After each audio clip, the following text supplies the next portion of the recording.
মানুষের ভাগ্যের পরিবর্তন করতে হলে দুর্নীতিবাজদেরকে সরিয়ে আল্লাহ ভীরু যারা শরিয়ায় বিশ্বাসী, কোরআনে বিশ্বাসী, আল্লাহর ভয় যাদের অন্তরে আছে এমন লোকদেরকে সংসদে পাঠানোর প্রয়োজন আছে না নাই? মুফতি সৈয়দ মোহাম্মদ ফয়জুল করিম তিনি পৃথিবীতে অপরিচিত কোনো মানুষ নয়। এই 54 বছরে বাংলাদেশ অগ্রসর হওয়ার একমাত্র কারণ হলো, যে কারণে অগ্রসর হয় নাই, আমাদের দেশ যারা পরিচালনা করেছে তারা A to Z সব হলো দুর্নীতিবাজ।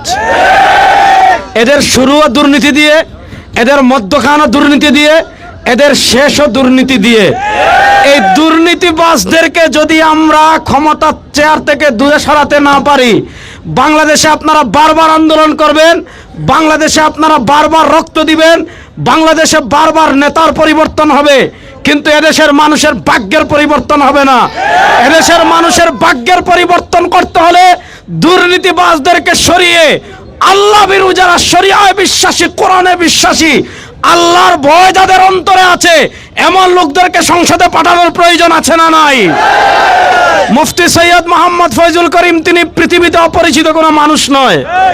পৃথিবীর প্রান্তে প্রান্তে বাংলা ভাষায় যত মানুষ কথা বলে সব মানুষের কাছে বিপ্লবী কণ্ঠস্বর হিসাবে, ইসলামের পক্ষের কণ্ঠস্বর হিসাবে, ভারতীয় আধিপত্যবাদ মোকাবেলার একটা জ্বলন্ত আগুন, আমেরিকার আধিপত্যবাদ মোকাবেলার একটা জ্বলন্ত অগ্নিশিখা, বাংলাদেশের স্বাধীনতা, ইসলামী তাহজিব তামাদ্দুনের অন্যতম পাহারাদার মুফতি সৈয়দ ফয়জুল করিম। আমরা চাই বরিশাল সদর থেকে তিনি একটা মুগুর নিয়ে সংসদে যাবেন। এই মুগুর মানুষ মারার মুগুর না। মুফতি ফয়জুল করিম হাফিজাহুল্লাহ এই বরিশাল সদর থেকে একটা মুগুর নিয়ে সংসদে যাবেন, যে মুগুর সংসদে কথা বলবে চাঁদাবাজির বিরুদ্ধে, দুর্নীতির বিরুদ্ধে, সুদের বিরুদ্ধে, ঘুষের বিরুদ্ধে।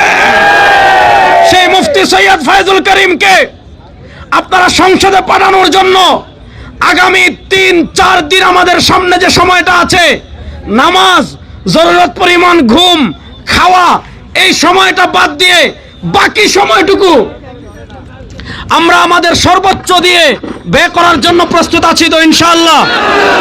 মুফতি ফয়জুল করিম যদি হাফিজাহুল্লাহ যদি সংসদে যান, তাহলে 1 নম্বর কি ফায়দা হবে? 1 নম্বর ফায়দা হবে, গত 54 বছর বাংলাদেশের সিস্টেম দেখেছেন। সিস্টেম কি? যে ক্ষমতায় যায় সে রাবণ হয়ে যায়, হনুমান হয়ে যায়। সরকার 100 টাকা দিলে 99 টাকা দুর্নীতি হয়, 1 টাকার কাজ হয়। আমাদের এখানে নদী আপনারা জানেন, বরিশাল নদীমাতৃক দেশ। আমাদের নদী ভাঙ্গন রোধের জন্য অনেক বড় বাজেট হয়, কিন্তু বাজেট বরিশাল আসার আগে আগে 3 ভাগের 2.5 ভাগ চুরি হয়ে যায়।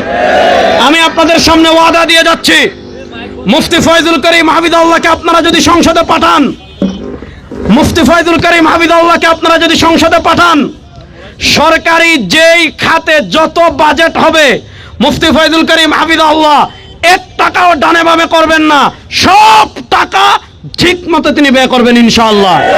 2 নম্বর, মুফতি ফয়জুল করিম হাফিজাহুল্লাহকে সংসদে পাঠালে কি লাভ হবে? বাংলাদেশের এমন কোনো এসপি নাই, বাংলাদেশের এমন কোনো সচিব নাই, বাংলাদেশের এমন কোনো ব্যক্তি নাই, বাংলাদেশের যারা বাজেট করবে, যারা বাজেট ভাগ করবে, যারা যা কিছু করবে, এমন কোনো ব্যক্তি নাই যারা মুফতি ফয়জুল করিমকে চিনে না এবং শ্রদ্ধা করে না। মুফতি ফয়জুল করিম হাফিজাহুল্লাহ বাংলাদেশের ভাগ। অন্যান্য লোককে এমপি যদি আপনারা বানান, তিনি যেই পরিমাণ বাজেট আনতে পারবেন, মুফতি ফয়জুল করিম হাফিজাহুল্লাহ তার ব্যক্তিত্ব দিয়ে তার চেয়ে 5 গুণ বেশি বাজেট এখানে পাস করাতে পারবেন। সুতরাং মুফতি ফয়জুল করিম হাফিজাহুল্লাহকে আপনারা সংসদে পাঠাবেন তো ইনশাআল্লাহ। 2 নম্বর আরেকটা কথা বলে আমি শেষ করব, শুনেন। আমাদের বাংলাদেশে এমন বহু দল আছে, দুর্নীতি না থাকলে তাদের নেতা পাওয়া যায় না, আর চাঁদাবাজি না থাকলে তাদের কর্মী পাওয়া যায় না। এজন্য তাদের ভিডিও ভাইরাল হয়, তারা তাদের কর্মীদেরকে শেখায় চাঁদাবাজি করবা, সাবধানে করবা, যাতে মানুষের কাছে ধরা না খাও। আপনারা কি চান বরিশালে চাঁদাবাজি থাকুক? আপনারা কি চান আমাদের জেলে ভাইরা যারা মাছ ধরে তারা চাঁদা দেখ? আপনারা কি চান আমার অটো ভাইরা যারা অটো চালাক তাদের থেকে চাঁদা নেওয়া হোক? আপনারা চান আমার ফলের ভাইরা যারা ফলের ব্যবসা করে রাস্তায় তাদের থেকে চাঁদা নেওয়া হোক? এটা কি আপনারা চান? আমি আপনাদেরকে বলে যাচ্ছি, দৃঢ়তার সাথে বলে যাচ্ছি, মুফতি ফয়জুল করিম হাফিজাহুল্লাহ ইনশাআল্লাহ আগামী 12 তারিখ বিপুল ভোটে বিজয়ী হবেন ইনশাআল্লাহ। বলেন। আমরা আল্লাহর রহমতের উপর কসম করে বলি, আমাদের সামনে অনেক পথ ছিল, আমরা ইসলামের প্রশ্নে, শরিয়ার প্রশ্নে, আদর্শের প্রশ্নে একটু আপোষ করলে এবার অনেকগুলা সিট আসতো, কিন্তু তারপরও ইসলামকে আমরা প্রায়োরিটি দিয়েছি। আল্লাহর রহমত আমাদের উপর আছে ইনশাআল্লাহ। আপনারা চিন্তা করতে পারবেন না, আগামী 12 তারিখ বরিশালে হাত পাকার বিপ্লব হবে, সারা বাংলাদেশে হাত পাকার বিপ্লব হবে। মুফতি ফয়জুল করিম হাফিজাল্লাহ 12 তারিখ যখনই ঘোষণা হবে রাত্রে তিনি বিজয়ী, চাঁদাবাজরা সাবধান হয়ে যাবেন, দুর্নীতিবাজরা সাবধান হয়ে যাবেন, বরিশালের দুর্নীতিবাজ আমলা যারা আছেন সাবধান হয়ে যাবেন। মুফতি ফয়জুল করিম হাফিজাল্লাহ যখনই ঘোষণা হবে তিনি বিজয়ী, তারপরের দিন সকাল থেকে পুরা বরিশালে আর কোনো চাঁদাবাজি চলবে না।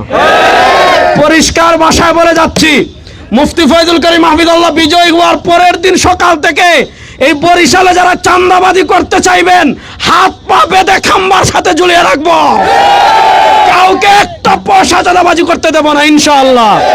আরেকটা শুনেন, ইসলাম কখনো কোন নিরীহ মানুষের উপর জুলুম শিখায়। ইসলামের ইতিহাসে যে মহান খলিফা ছিলেন তারা কেউ কোনো ইহুদিদের উপর, খ্রিস্টানদের উপর যারা নিরীহ তাদের উপর কোনো অত্যাচার করেছেন? মুফতি ফয়জুল করিম হাফিজাল্লাহ, আমি তার পরিচয় আপনাদের সামনে বর্ণনা করতে চাচ্ছি না। তিনি এমন একজন ব্যক্তি, বরিশালে লুঙ্গি পরে হাঁটে, কিন্তু দিল্লির রামবাবুরা তার বয়ে থরথর করে কাঁপে। তিনি ঢাকায় কথা বলেন, আমেরিকান এমবাসি থরথর করে কাঁপে। এই বাংলাদেশের স্বাধীনতা, সার্বভৌমত্ব, ইসলামী তাজিব তামাদ্দুন হেফাজতের জন্য একজন ফয়জুল করিমকে সংসদে পাঠানোর প্রয়োজন আছে না নাই? আমি বলে যাচ্ছি এই বরিশালবাসী, আপনারা স্পষ্ট ভাষায় মনে রাখবেন, রাজনৈতিক দল করা যার যার অধিকার। আপনারা যেই জয় দল করবেন, আপনারা যদি নিরীহ হন, ফয়জুল করিম হাফিজাল্লাহ নির্বাচিত হওয়ার সাথে সাথে তিনি আপনাদের নিরাপত্তা দিবেন ইনশাআল্লাহ। আজান হচ্ছে।